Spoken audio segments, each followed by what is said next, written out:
Okie dokie, friends. Let's look at our next worksheet that's all about beam and joist calculations and math. So let's have a look. Use the dimensions shown and specs given, calculate everything according to the building code. Let's have a look. Okay, so we have a building, rectangular, 9780 in length, 4900 in width. And we can see that the beam is not quite centered, so 2400 on one side. So immediately before we do anything else, I just like to pop in that other number. Let my brain get used to what we're looking at here. 4900 minus 2400. Okay, so that means this side here will be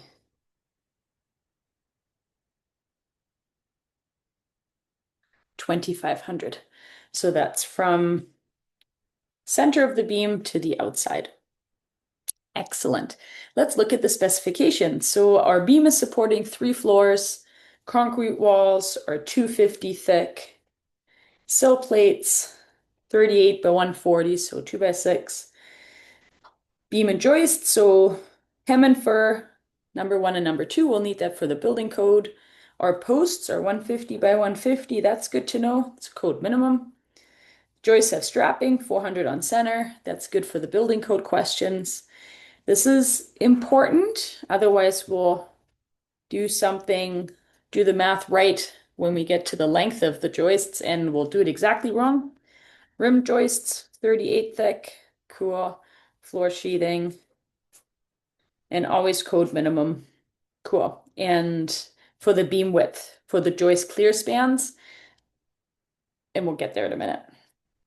Let's see what we have to figure out. So clear span for our joists, clear span for the beam, supported joist length for the beam size, the joist size, then the lengths for our joists, the number of joists, the total building area, and then the number of OSB sheets for flooring. Well then, let's get started, shall we? So I like to highlight the important bits and bobs. So first you can see it a little bit better and that I can remind myself later of what's important. Wonderful. Okay, so we are going to get to question number 1. Clear span joist A.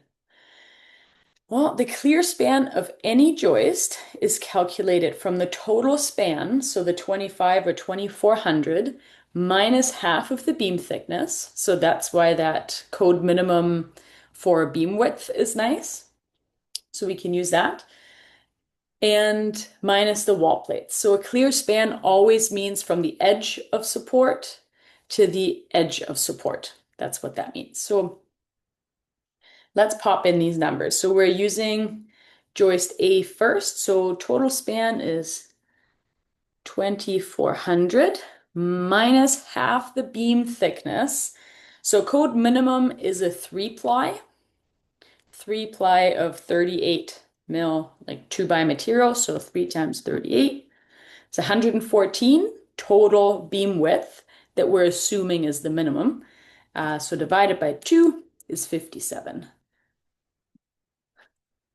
And then minus our wall plates, and that's right here, 140.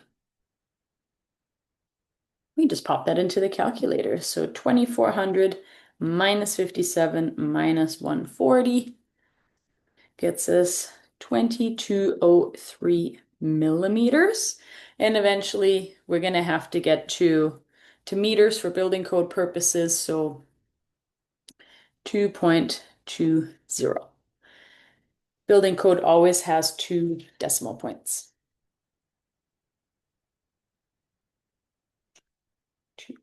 2.20 meters. Perfect. Look at that. That's question number 1 already. How nice. Clear span joist B. We just get to do the exact same thing. So total span, except this time we'll be working off of joist B here. So remember that you have to exchange the numbers. Minus half the beam thickness minus the wall plates. And it's really just 1 wall plate, right? So half the beam width plus the 1 wall width. on the one side. So total span, 2,500 minus 57 minus 140. So we can already tell, right? This one's going to be 100 mils bigger because that span is 100 mils bigger. Minus 57 minus 140. So 2303 millimeters, which leads us to 2.30 meters that we can use in the building code later. 2.30 meters. Perfect. Wonderful. Well, this is going rather well, isn't it? Okay, so question number 3, the clear span of the beam. This one is a little bit more involved. Let's have a look. So first, these posts here, they are supposed to be perfectly equally spaced, and that is just my lack of perfectionism when I made this drawing. So just imagine these are all equally spaced. So we take our building length, we take away the concrete walls because even though our beam sits into the wall, into a pocket, but the actual edge of support is the edge of the concrete wall, minus the number of posts times the post width, and that's given to us here, the 150. So that will give us the total clear span length amount of that beam that then later we'll have to divide into 4 equal lengths. So let's get that started. Our building length is 9780 minus our concrete walls. Concrete walls, 250.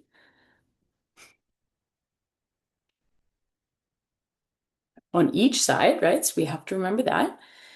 And minus 1, 2, 3. 3 times 150 for a number of posts that we have there. So let's see. We can just punch the whole thing into the calculator. We just have to remember our brackets. So 9780 minus 250 plus 250. That should really just be 500 minus 3 times 150. 8830. Cool. 8830. Perfect.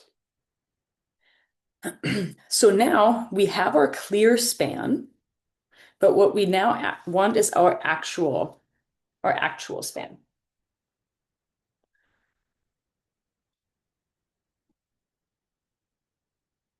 And the way we get that is we take the clear span that we just figured out and we divide it by the number of spaces. Right? So our clear span of 8830 is the whole length of the beam that doesn't sit on anything, that just has to span without any of the supports. And now we want to divvy it up into the four sections or 4 spans so that we know where to put our posts later. And we need this kind of clear span for BC Building Code purposes so we can find out how big of a beam that we need to build or create. So 2207.5 millimeters. And we need to turn that into meters again because building code will be 2.21. Right? We'll have to round that last one here. Cool. Clear span of the beam. Done. 2.21 meters. Awesome. Now we move into, whoopsie, you're not supposed to see all of that yet, into our supported joist length. So this is where people often get confused. The supported joist length, as per building code. And this is nice because underneath the beam, built-up beam tables, in note number 3, this is what it says. It's half the sum of joist spans on both sides of the beam. So basically, half of the span in this direction and half of the span in this direction.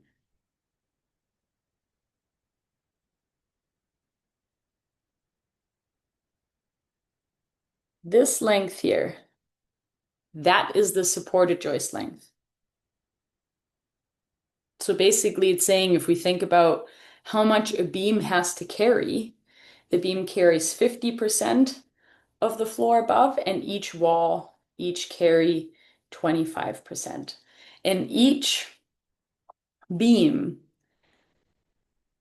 that supported joist length goes halfway towards the next support. So whether that is a wall or another beam, it doesn't really matter, but halfway in either direction. So our beam here is not quite centered. That's totally fine because if we add up halfway in this direction, halfway in this direction, we end up with half of the width. Anyways. Okay, so there are a couple of ways to do this. One, the first way I'll show you is very, very precise. And that's great. It just involves a couple more steps. And then the second one is a little bit faster, but usually totally fine to do. So if you're currently in school, just check with the instructor. If you're not currently in school, I probably just recommend the second one. Okay, so clear span joist A and clear span joist B, we add those together. We divide by 2 to get the average of them both. Really just that distance right here. And we want to add our beam width because that is just included in that measurement. Okay, so clear span joist A, 2.20. And maybe we'll just be a little bit more precise here. We'll use our previous millimeter measurements we have here. Maybe we'll go 2203 plus 2303, and we'll divide those by 2, and then we'll add our beam width, which is the 114. So let's sort that out. 2203 plus 2303. So that's our total span from outside, like from here to there. Divide by 2 plus 114 for our beam width. And that gets us to 2367. 2367. So supported joist length in the code, again, it'll be in meters, so 2.37 meters is our supported joist length. Perfect. So then we can already use that for later. Wonderful. Supported joist length, 2.37 meters. Perfect. Okie dokie. So the quicker way is literally just taking your building width and dividing it by 2. And I'll show you that. So our total building width is 4,900. Divide by 2. Gets us 2450 or 2.45 meters. You can see here, so 2450 minus 2367, 83 mil difference. It's not the world. 89 is a 3.5, so it's 3.25 inches difference.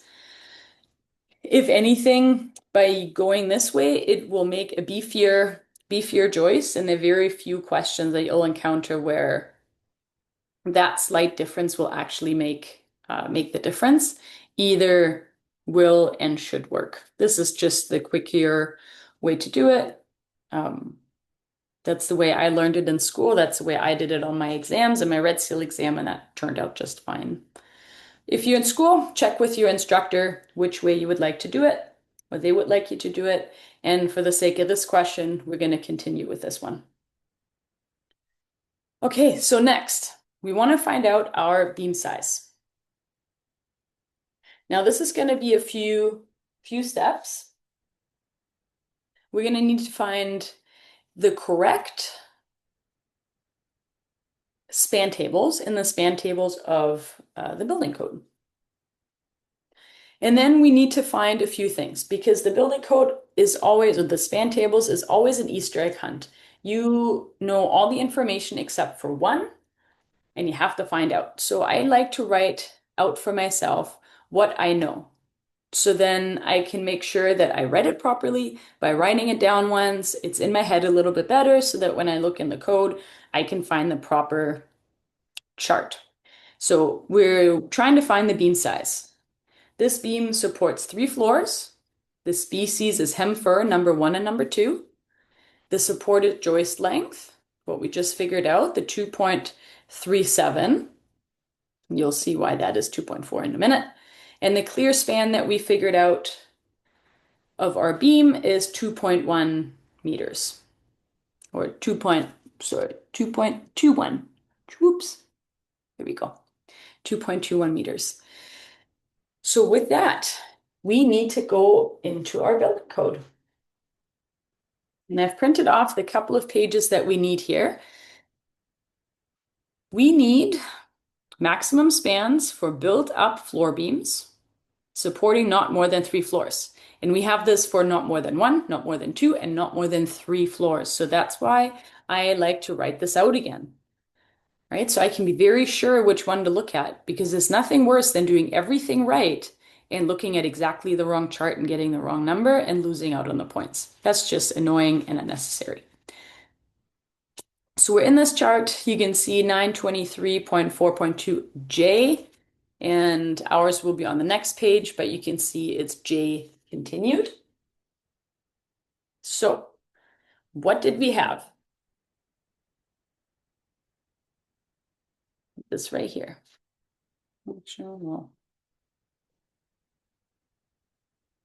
There you go. Put this right here. I hope you can see that well. Okay. Beam size. So 3 floors. We need hem-fir. So that means we're right here. Number 1 and number 2. So that means we're right here. So already I'm going to take a piece of paper and block out all the rest of the numbers so that it's a little bit less confusing. Supported joist length that we figured out was 2.37. So let's have a look. It only starts at 2.4. The next is 3.0. So we have to use the 2.4. And because BC Building Code is always the bare minimum, bare bones, we always have to round up anyways. So if, let's say, we were at 3.2, we would round up to 3.6. Again, I'm going to move my piece of paper up to block out all the other numbers, just so it's less bamboozling for myself. Clear span, we have 2.21 meters. So now I look around and I try to find what I'm looking for. So 1.94, that's too small. 2.24, that could work because we need 2.21 and that's just slightly bigger. And let's see if we can find anything else. 2.51, 2.37. Okay, so these are all bigger. And for the purpose of the question, we want to find the one that is the closest to the number that we have, but just slightly bigger. Because all of these would work. So a way to think about it is to say how much labor and material cost is going to be involved because we could definitely build a 5-ply 2x10, 2x12, but it's pretty unnecessary because it's just not big enough, to need it. And owners probably don't want to pay that. So the 2.24, that's going to be the one. And then we look up because that is what we're looking for, right? The size of the beam. So we have a 4-ply 38 by 184. And that is how you find that out. So we've got 4-ply 38 by 184. Perfect. And that's it. Not that hard. So if you get a little bit of practice with that, you're going to turn into a span table wizard really quickly. So let's pop that in here. Beam size.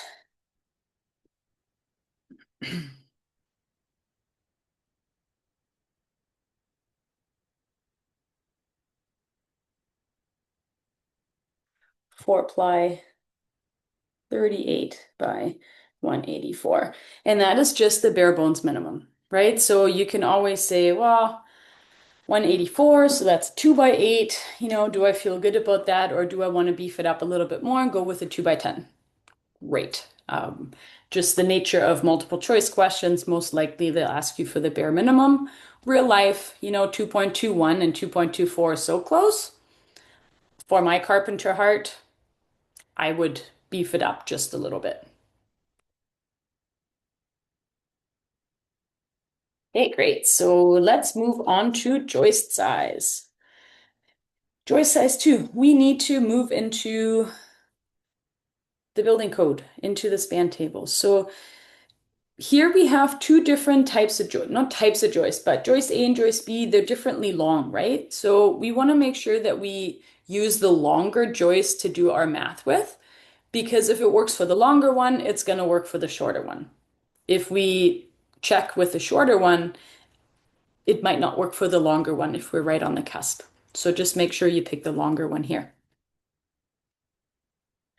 So building code, span tables 923.4.2.A is all about regular floor joists, regular cases, and we'll grab that in just a second. Again, I wrote out all the information out of all of this very busy specifications so that I know what to look for, right? So we're looking for regular joists, hem fur number 1 and number 2. We know it's going to have strapping, and we know that it's going to be 400 mils on center. So those are the important things that we need to know when we look at our span tables. So let's have a look. This one starts down here. So maximum spans for floor joists, general cases. There are also special cases like concrete topping and other things. So you have to read the specifications very carefully. And again, ours is on the next slide, on the next page. So here we are. And we're still on the same one. Always double check. Yeah, hold this down a little, pull this up. Okay, so species, hem fur. That's right here. Perfect. What's next? We do want strapping. So here we have with strapping, with bridging, or with strapping and with bridging. So we are going with strapping. Whoever's building it said that. And they also told us they wanted to go 400 mils on center. Perfect. And hem fur, it was the number 1 and number 2. Perfect. And again, we can cover up everything that's below as to not get too bamboozled with all the extra numbers that we don't need to look at.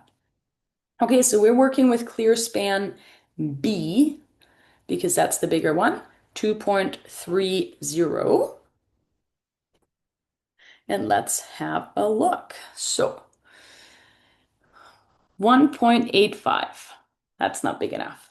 2.91, that'll work. 3.5, 4, 4, those are all a bit too big, so I would come back down. Again, we have 2.3, that was too small, 2.9, so that would be the next biggest one.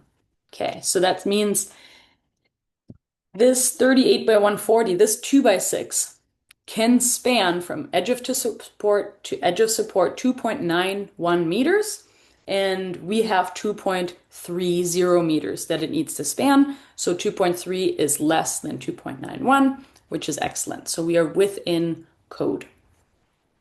Wonderful. Okay, so 38 by 140.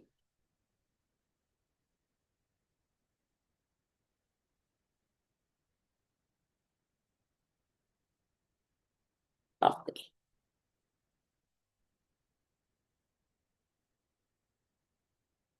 38 by 140. Cool. Alrighty, next question. We are looking at the lengths now of joist A and of joist B. So these are going to be the same kind of math again, so let's figure it out. The actual length, so the actual cutting length, we're going to use the total span minus our rim or box joist plus our projection, because remember, the joist lapped 200 mils in the center. So we have to account for that. So let's pop in some numbers. Total span, meaning from the center of the beam to the outside. So joist A, we are at 2400 minus our rim and box joist, and it's 38 mils, plus our 200 mil projection, right? Because our measurement goes to the center of the beam, and it projects 200 mils past the beam center. Cool. Easy peasy. So we'll pop that into the calculator. 2400 minus 38 plus 200 should get us to 2562. So we're in millimeters. If you were asked, well, what kind of stock do we need to buy? 8-footers, 10, 12-footers? Well, we can easily turn it into inches, divide by 25.4, right? That is the conversion between millimeters and inches. By 25.4, and that's just because our wood is sold by feet and not in millimeters. So we are at 100.866 inches, and I know as a carpenter that 96 inches is 8 feet, and I know that 120 inches is 10 feet. So we're more than 8, but less than 10. So we would buy ourselves some 10-footers.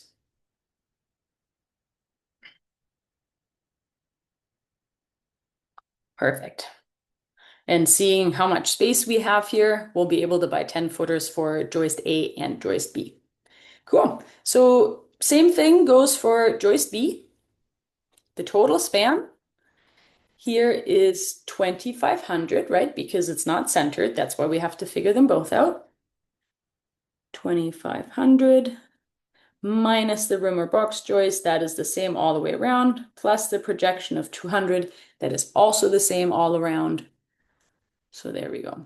2500 minus 38 plus 200 gets us 2662, which is 100 mils more than joist A, and that's perfect because it's the same over here. So we did something right. Perfect. And we forgot to write these in. So 2562 and 2662. Wonderful. That's fantastic. So next page of goodies. It is a long worksheet, isn't it? Okay. So next we're looking for the number of joists, and we want the number of joists for A and B. So we have to remember to double them up. This is a common mistake or common to forget. So we take our building length, the 9780, and divide by our on-center spacing. The number we get, we round up and then plus 1. Because if you imagine, we start with a joist and we end with a joist. So for this one, if we say, okay, we need joist at 2, 4, 6, and 8 feet, that only gives me 1, 2, 3, 4. Plus 1 gets us the first one. It gets us basically the 0 in quotations. So that's why we always add the 1, and we have to round up because otherwise we would have spacing that is more than 400. So when we do have to round, usually you'll have one space that is skinnier than the rest. So let's pop in these numbers. So building length, 9780 divided by 400 on center, right? That's what we were told down here. 80 divided by 400 gets us 24.45. So we round up to 25, and plus 1 gets us 26. Now this is per side, right? That is per side. But we have a beam and we have separate joists on either side. So we have, for the total, our per side number, we have to times 2.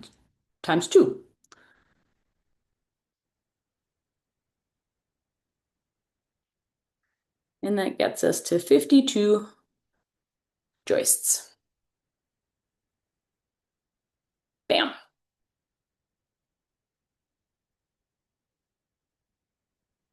Cool.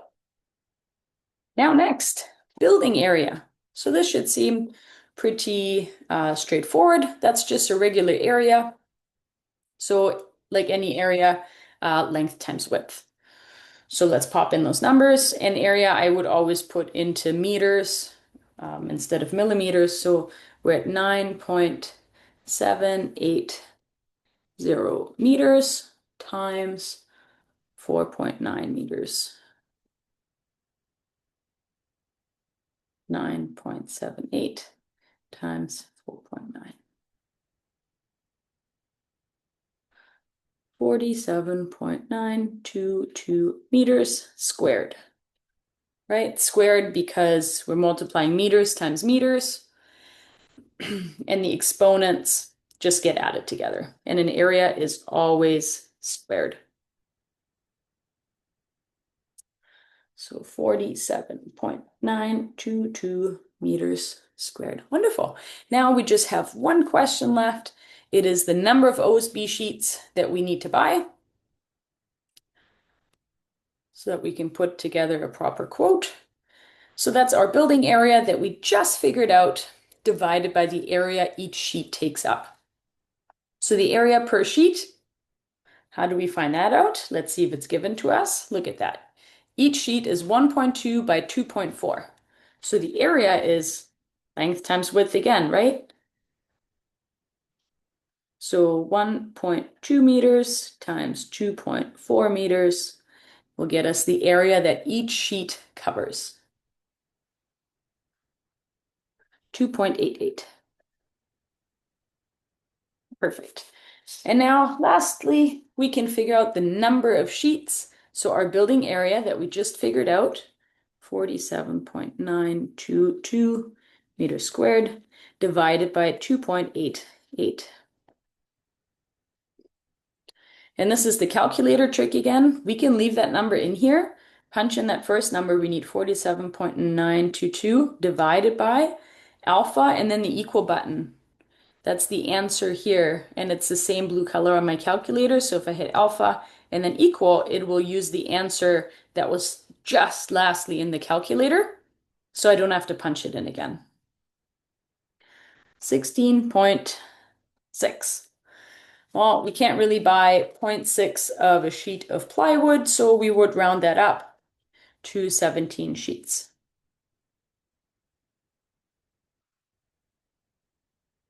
It's the last number that we can pop in here. There we go. I hope that's helpful. I hope that gives you an intro again into the building code. Use it, practice it well. There are always questions on all exams, Red Seal exams, on how to navigate the span tables, and everything is there. It's just an Easter egg hunt, so make sure you know how to do it, and you'll do great.